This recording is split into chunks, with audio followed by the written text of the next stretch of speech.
아버지 무덤을 미친 듯이 파헤치는 진돗개를 본 적이 있나요? 그날 우리 가족은 분명히 봤습니다. 그리고 그 자리에서 우리는 우리 아버지가 모셔져 있는 무덤 바로 옆에서 전혀 모르는 이름이 적힌 유골함을 발견했습니다. 누리야, 안 돼. 그만해. 준석의 절규가 차가운 산 공기를 갈랐습니다. 하지만 누리는 멈추지 않았습니다. 아니, 멈출 수가 없어 보였습니다. 크게 자란 발톱이 흙과 돌을 미친 듯 헤집었습니다. 흙이 사방으로 튀었고 발톱이 돌에 부딪히는 소리가 뼈에 사무치듯 날카롭게 울렸습니다. 불과 어제까지만 해도 마당 한 구석에 웅크리고 앉아서 죽은 눈으로 허공만 보던 개였습니다. 아버지가 세상을 떠난 뒤 1년 내내 그저 숨만 쉬는 생명체처럼 지내던 녀석이었죠. 그런데 지금 누리는 온몸에 힘줄이 붉어져 나올 정도로 아버지 무덤을 향해 몸을 던지고 있었습니다. 형, 누리 완전 미쳤어. 진우가 당황한 목소리로 소리쳤습니다. 아버지 일주기 성묘를 위해 모인 가족들은 눈앞의 광경에 얼어붙어 서 있었습니다. 누리야, 제발. 혜진의 목소리는 이미 울음으로 떨리고 있었습니다. 아버지 무덤을 이렇게 파헤치는 모습이 너무나 충격적이었기 때문입니다. 누리는 낮게 신음했습니다. 그러면서 더 깊이 더 거칠게 땅을 팠습니다. 발톱에서 피가 배어나오기 시작했지만 녀석은 멈추지 않았습니다. 마치 이 밑에 정말로 무조건 반드시 파내야 할 무언가가 있다는 듯이. 이상해. 이건 진짜 이상해. 수의사로 12년을 버틴 준석에게도 이건 처음 보는 장면이었습니다. 동물의 본능이 이렇게까지 폭발하는 경우는 드물었습니다. 그것도 1년 동안 거의 움직이지 않던 개가 갑자기 이런 괴력을 내뿜는다는 건 상식적으로도 의학적으로도 설명이 안 됐습니다. 그때였습니다. 누리의 발톱이 뭔가 단단한 것에 부딪혔습니다. 순간 누리의 몸이 딱 멈췄습니다. 그리고는 깊게 파인 구멍을 내려다보더니 아주 얇고 아주 길고 아주 애절한 울음소리를 내기 시작했습니다. 그 울음은 지난 1년 동안 단 한 번도 들어 본 적 없는 소리였습니다. 절망, 간절함, 그리고 제발 좀 봐달라는, 듣고 알아달라는 비명이 섞여 있었습니다. 도대체 뭐가 있는 거야? 준석이 떨리는 손으로 누리가 판 구멍을 들여다봤습니다. 흙 사이로 희끄무레한 무언가가 보였습니다. 설마. 그 순간 준석의 등골이 서늘해졌습니다. 이건 단순한 개의 돌발 행동이 아니었습니다. 누리는 여전히 구멍을 향해 울부짖고 있었습니다. 1년 동안 잃어버렸던 감정들이 그 작은 몸짓 안에 한꺼번에 살아난 듯 했습니다. 누리가 정말로 무언가를 알고 있는 거구나. 그제야 아버지가 생전에 하시던 말씀이 떠올랐습니다. 누리는 특별한 아이야. 나중에 알게 될 거다. 그리고 그 밑에 숨겨져 있던 진실은 우리 가족이 상상도 못했던 이야기였습니다. 이야기는 1년 전 아버지가 돌아가신 그날로 거슬러 올라갑니다. 여보, 누리 저러다 진짜 죽는 거 아니야. 새벽 공기를 가르는 혜진의 떨리는 목소리. 진료실 유리창 밖으로 보이는 마당. 그리고 그 한가운데 마치 조각상처럼 웅크려 있는 누리. 그 모습은 누가 봐도 아팠습니다. 아버지가 직접 데려온 진돗개. 6년 동안 우리 집 마당을 뛰어다니며 꼬리 흔들고 사람을 반기던 개였습니다. 아버지가 세상을 떠난 후 누리는 완전히 다른 존재가 되어버렸습니다. 밥을 거의 먹지 않았고 산책을 가자고 목줄을 들고 나가도 고개만 돌린 채 다시 그 자리에 주저앉았습니다. 마당 구석,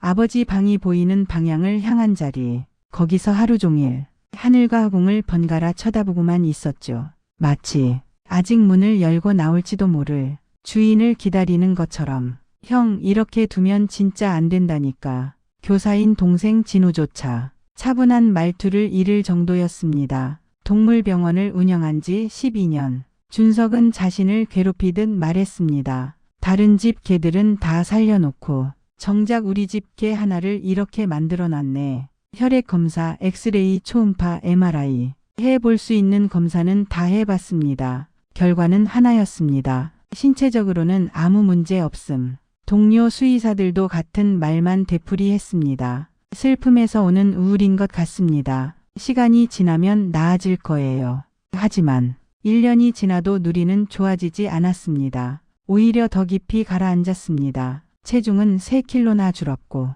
윤기 나던 털은 거칠어졌습니다. 가끔 마당 한가운데서 하늘을 보며 길게 울부짖을 때면 가슴이 찢어졌습니다. 그 소리는 분명히 누군가를 부르는 소리 같았습니다. 누리야, 밥 먹자. 준석이 무릎을 꿇고 사료를 밀어줘도 누리는 한번 힐끔 보고는 다시 고개를 돌렸습니다. 아버지가 살아계실 때는 절대 상상도 못하던 모습이었습니다. 아버지와 누리의 사이는 그야말로 특별했습니다. 아버지가 마당에만 나가도 누리는 그림자처럼 따라다녔습니다. 화분에 물을 주면 옆에서 꼬리를 흔들었고 아버지가 신문을 읽으면 발밑에 엎드려 낮잠을 잤습니다. 아버지가 기침을 하면 누리는 누구보다 먼저 달려가 걱정스러운 눈빛으로 바라봤습니다. 아버지가 집 밖으로 나가기라도 하면 대문 앞에서 꼼짝 않고 기다렸습니다. 누리는 특별한 아이야. 아버지는 자주 그렇게 말했습니다.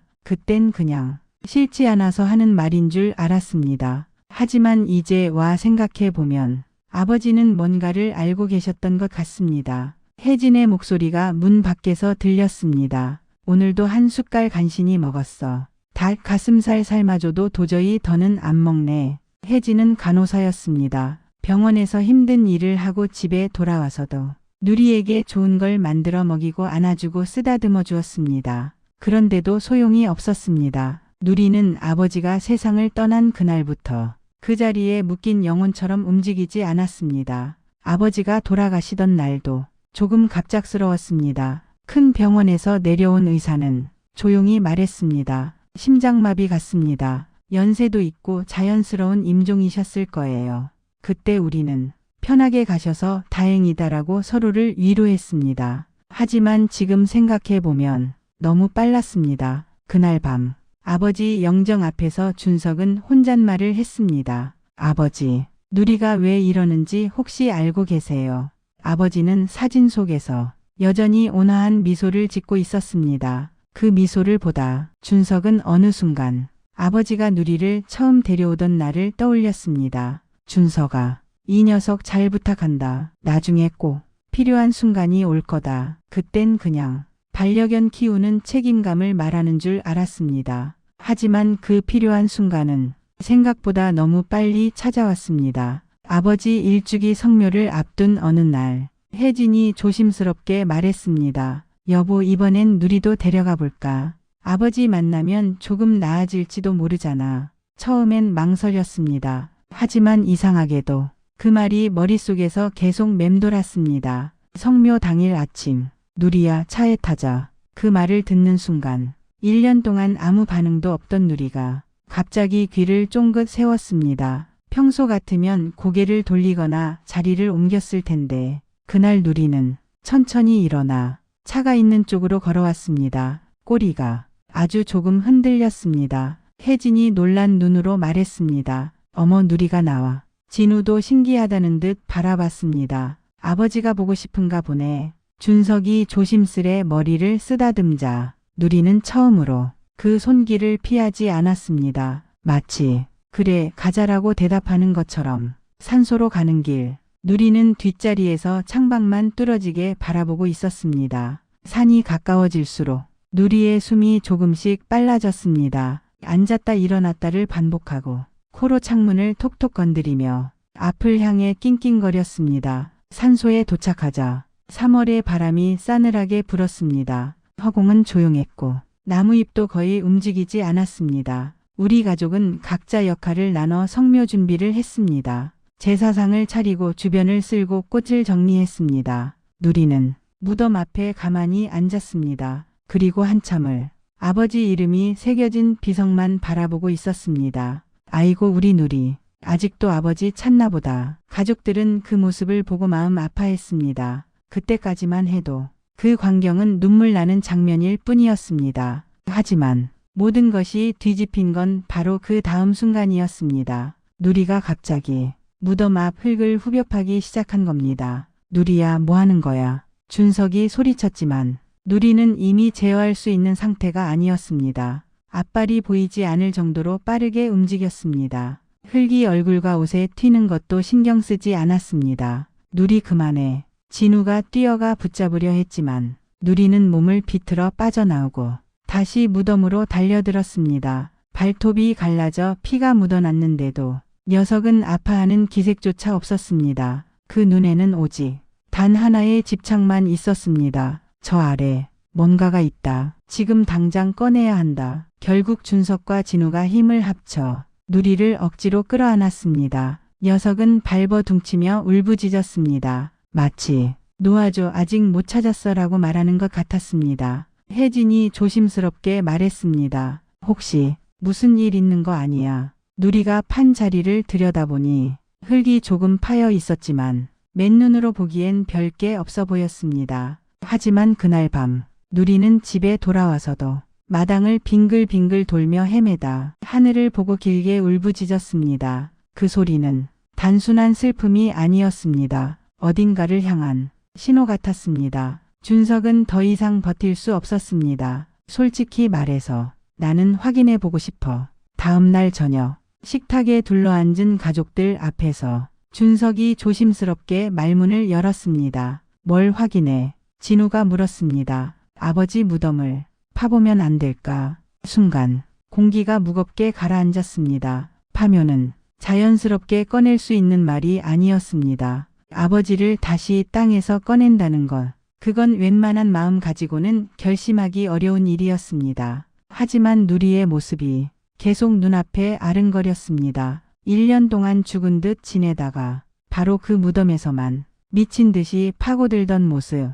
그 무모하고도 필사적인 발버둥이 머릿속을 떠나지 않았습니다. 누리가 아무 이유 없이 아버지 무덤을 파려고 했다고? 준석은 고개를 저었습니다. 나는 그렇게는 못 믿겠어. 오랜 고민 끝에 가족은 결국 결정을 내렸습니다. 한 번만 확인해보자. 아무 일 없으면 우리가 괜한 의심을 한 거고 다시 정성껏 모시면 그만이다. 하지만 무언가 있다면 그건 아버지를 위해서라도 누리를 위해서라도 우리가 마주해야 할 진실일지도 몰랐습니다. 파묘 당일 산에는 옅은 안개가 깔려 있었습니다. 장의업체 직원들이 삽을 들고 봉분 앞에 섰습니다. 준석의 손은 차갑게 식어 있었습니다. 정말 해야 하는 걸까? 하지만 이미 결정은 내려졌습니다. 첫 삽이 흙을 떠낸 순간 준석의 심장이 쿵 내려앉았습니다. 한 삽, 두 삽,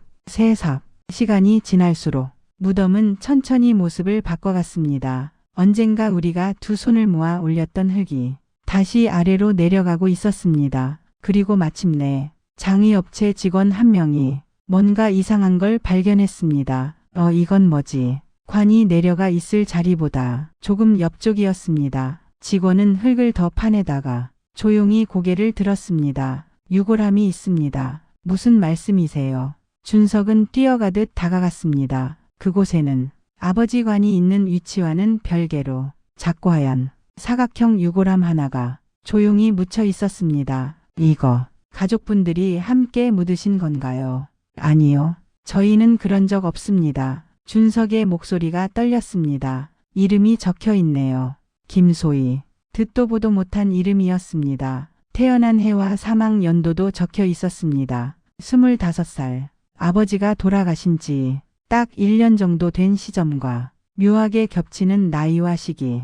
경찰에 신고가 들어갔고 유골함은 증거물로 수거되었습니다. 집으로 돌아왔을 때 누리는 우리를 향해 달려와 꼬리를 흔들었습니다. 1년 만에 보는 밝은 표정이었습니다. 누리야, 너 알고 있었구나. 준석은 누리를 꼭 끌어안았습니다. 녀석은 조용히 준석의 볼을 할았습니다. 마치 이제야 알아챘네라고 말하는 것 같았습니다. 며칠 뒤 경찰의 말은 간단했습니다. 동명이는 많은데 추가 정보가 너무 적습니다. 누군지 찾는데 시간이 많이 걸릴 수 있습니다. 그 말을 들은 날 밤 준석은 결국 한 사람을 떠올렸습니다. 아버지가 마지막까지 가장 가까이에서 함께했던 사람.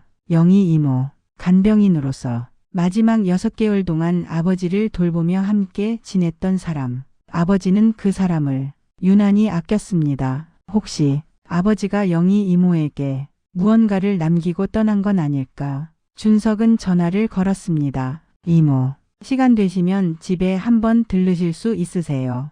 아버지 관련해서 여쭤볼 게 있어요. 전화 너머로 들리는 영희의 목소리는 분명 반가움과 함께 이상한 긴장감이 섞여 있었습니다. 며칠 뒤 영희 이모가 집에 왔습니다. 그 순간 놀라운 일이 벌어졌습니다. 누리가 빛이 난다고 할 만큼 반응한 겁니다. 1년 동안 누구에게도 꼬리를 흔들지 않던 누리가 영희를 보자마자 바닥을 쾅쾅 울리며 꼬리를 흔들고 다리에 몸을 비볐습니다. 어머 누리야, 잘 지냈니? 영희는 금방이라도 울 것 같은 얼굴로 누리를 안았습니다. 거실에 둘러앉아 준석이 조심스레 말을 꺼냈습니다. 사실은요, 며칠 전에 아버지 무덤 파묘를 했어요. 그 말을 듣는 순간 영희의 얼굴이 하얗게 질렸습니다. 파묘요. 그 눈빛 하나만으로도 준석은 알 수 있었습니다. 이 사람은 이미 무언가를 알고 있다. 아버지 무덤 옆에서 유골함이 하나 나왔어요. 그 위에 이름이 적혀 있었습니다. 김소희. 그 이름을 듣자마자 영희는 그 자리에서 무릎을 꿇으며 주저앉았습니다. 정말 죄송합니다. 영희 이모는 바닥에 손을 짚은 채 어깨를 흔들며 울기 시작했습니다. 그거 제가 묻은 거예요. 줄곧 단단하던 준석의 심장도 순간 텅 빈 소리를 냈습니다. 왜요? 이모, 왜 그런 일을 하셨어요? 한참을 울고 난 뒤 영희는 떨리는 목소리로 조용히 말했습니다. 김소희는 제 딸이에요. 영희에게 딸이 있다는 사실조차 우리는 처음 알았습니다. 소희는 태어날 때부터 심장에 구멍이 있었어요. 어릴 때부터 병원 생활이 전부였죠. 7살 때 첫 수술, 12살 때 두 번째 수술, 고등학교 2학년 때 세 번째 수술. 남편은 소희가 13살 되던 해 교통사고로 세상을 떠났습니다. 그날 이후 영희는 혼자 약한 심장을 가진 아이를 키워야 했습니다. 할 수 있는 일은 모두 했습니다. 간병, 청소, 설거지, 식당 아르바이트. 잠은 하루에 4시간만 자고 나머지는 모두 일에 썼습니다. 그래서 아버지 간병을 맡았던 거였습니다. 장기간 간병, 급여 조금 더, 식비까지 포함된 조건. 아버지는 영희 사정을 듣고 자신의 월급에서 매달 일정 금액을 보태 주었습니다. 그때부터 아버지 일기장에는 영희 씨 고맙다. 소희 건강해졌으면 좋겠다라는 글이 자주 등장했습니다. 하지만 세상은 그렇게 호락호락하지 않았습니다. 의대에 진학해 이제 얼마 있지 않으면 졸업이던 어느 날 소희가 강의실에서 쓰러졌습니다. 다시 수술이 필요했어요. 이번이 마지막이 될 수도 있는 큰 수술이요. 하지만 성공 확률은 높지 않았습니다. 수술비는 기존 밀린 병원비까지 합쳐 7천만 원. 영희는 온몸이 부서져라 일했지만 그 돈을 감당할 수 없었습니다. 결국 사채까지 손을 대야 했습니다. 손가락에 피가 배어 나도록 도장을 찍으며 소리를 삼켰습니다. 수술은 기적처럼 성공했습니다. 하지만 소희는 깨어나지 못했습니다. 의사는 말했습니다. 언제가 될지 모르겠지만 기다려봅시다. 그 기다림의 시간 동안 병원비와 이자는 무자비하게 불어났습니다. 그리고 결국 어느 날 의식이 돌아오지 않던 소희는 조용히 숨을 멈췄습니다. 싸늘해진 손을 붙잡고 영희는 미안해, 엄마가 미안해 라는 말밖에 할 수 없었습니다. 장례를 치를 돈도 없었습니다. 집세는 밀려 있었고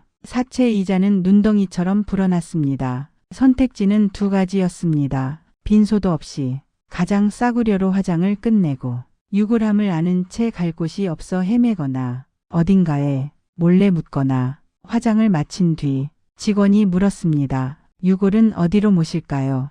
그 질문을 듣는 순간 아버지의 말이 떠올랐습니다. 영희 씨도 소희도 나중에 세상을 떠나면 내 옆에 모시고 싶네요. 우리는 가족이니까요.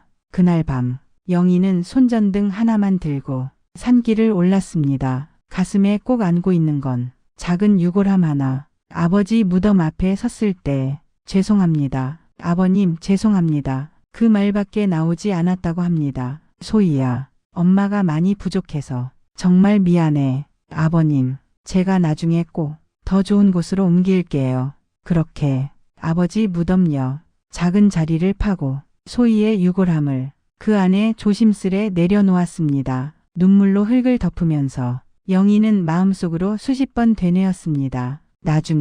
나중에 상황이 나아지면 다시 찾아올게. 하지만 그 나중에는 쉽게 오지 않았습니다. 사체는 더 거세게 목을 조여왔고 생활은 점점 벼랑 끝으로 몰렸습니다. 그 와중에 장례 이후 정신없이 지내다 보니 가족들에게 말할 용기는 더더욱 없어졌습니다. 그 사실을 듣고 우리 가족은 아무 말도 할 수 없었습니다. 죄송합니다. 정말 죄송합니다. 영희는 계속해서 제발 욕해달라고 차라리 경찰에 신고해달라고 말했습니다. 하지만 그 순간 누리가 조용히 일어나 영희 곁으로 걸어가더니 영희의 무릎 위에 조심스레 머리를 얹었습니다. 그리고 그 손을 살짝 핥았습니다. 마치 이제 됐어. 이제 말했으니까라고 말하는 것처럼. 이모, 준석이 어렵게 입을 열었습니다. 아버지 말씀이 맞았던 것 같아요.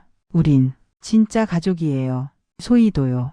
혜진과 진우도 고개를 끄덕였습니다. 누리의 눈빛은 이제야 모든 게 제자리로 돌아왔다는 듯 조용히 빛났습니다. 며칠 뒤 우리는 결심했습니다. 아버지 옆에 소희를 정식으로 모시기로. 장례식장 대신 작은 제사상을 차리고 국화꽃을 준비했습니다. 아버지 무덤 옆에는 소희 이름을 적은 작은 비석을 따로 세웠습니다. 영희는 떨리는 손으로 유골함을 그 자리에 올려놓았습니다. 소희야, 이제 진짜 집이야. 이제야 엄마가 약속을 지켰네. 그 옆에서 누리는 조용히 앉아 두 봉분을 번갈아 바라보았습니다. 마치 이제 됐지. 이제 됐어라고 말하는 것 같았습니다. 그날 이후 누리는 달라졌습니다. 다시 밥을 잘 먹기 시작했고 산책을 나가면 예전처럼 꼬리를 흔들며 뛰어다녔습니다. 혜진이 물었습니다. 누리야, 이제 마음이 좀 편해졌어.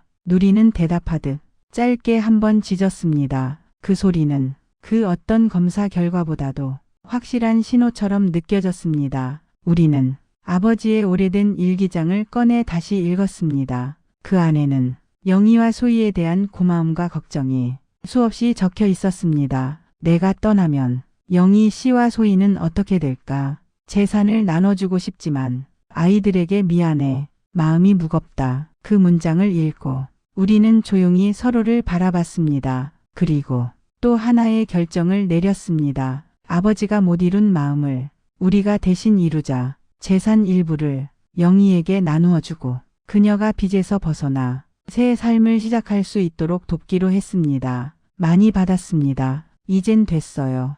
영희는 끝까지 거절했지만 우리는 말했습니다. 이건 빚이 아니라 아버지의 유언이에요. 그렇게 영희는 빚을 갚고 작은 집을 얻을 수 있었습니다. 그리고 어느 날 준석이 말했습니다. 이모, 혹시 누리랑 같이 사실래요? 우리 집은 다들 바쁘고 낮에 집이 비어있는 시간이 많아요. 누리는 누군가와 늘 함께 있는 게 좋을 것 같고 이모도 혼자 계시는 것보다 더 따뜻하실 것 같아서요.